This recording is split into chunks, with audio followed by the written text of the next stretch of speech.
Okay. Redefining success, number 18. 18. You guys think I can't count, right? So, this one is never letting a disability hold you back.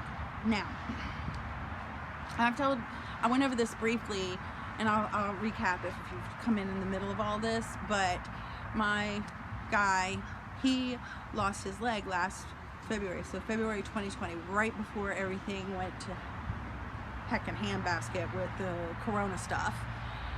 And you know, when I first met him, we knew he's a diabetic, and we knew that it was possible that he may have to face this one day. He told me about it, and his aunt had gone through this, and she basically plopped herself down in a chair or a wheelchair or the bed, or you know, and never walked again. And he said, if this ever happens to me, just shoot me. That's what he said way back when I first got to know him.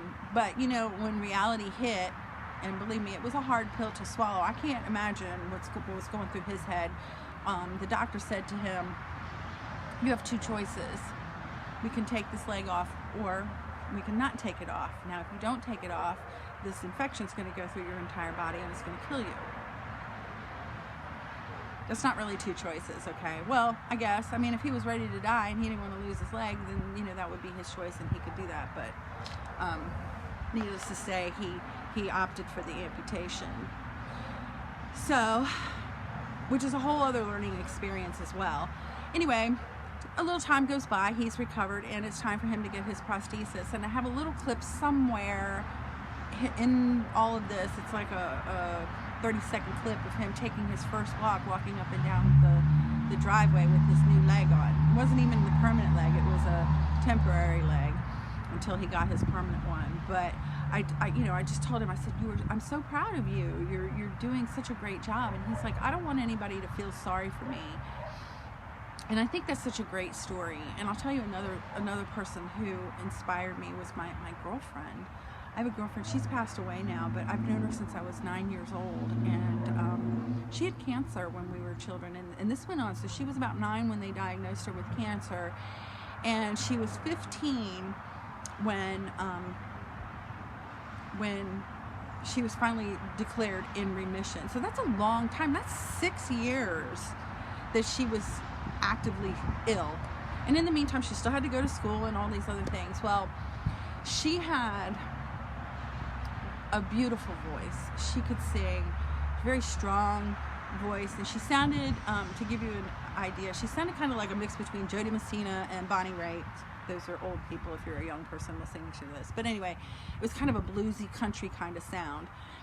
And she had been through all kinds of surgeries and whatnot. So here we are, we're teenagers, right? And there was a park near the house, kind of a big park, and I was with somebody else driving around, and I saw her, and there she was. She was kind of laying out with some of her other friends. She had on a bikini bathing suit. Now, she had a huge scar across her stomach from when they removed her spleen, and I'm talking a scar. And she had scars here, and she had scars all over her body from all the different surgeries on her neck. And I asked her one time, because she never had a problem wearing like the little midriff tops that we were all wearing when we were young and skinny and cute. And I asked her one time about that. Does it bother her that, you know, these scars are out? And she said to me, my scars remind me that I'm alive. You see, she thinks about things, well, she thought about things differently from how the rest of us do. We take things for granted. And so her attitude was really inspirational to me. You know, she lived her life so much more differently than how the rest of us live. And she didn't let these things hold her back. She did what she wanted to do, and she went on some adventures, which I've talked about before. I can talk about later more about her if you want me to. Just let me know down below. She was an amazing person in my life, in my opinion. And I think she was a walking, talking miracle.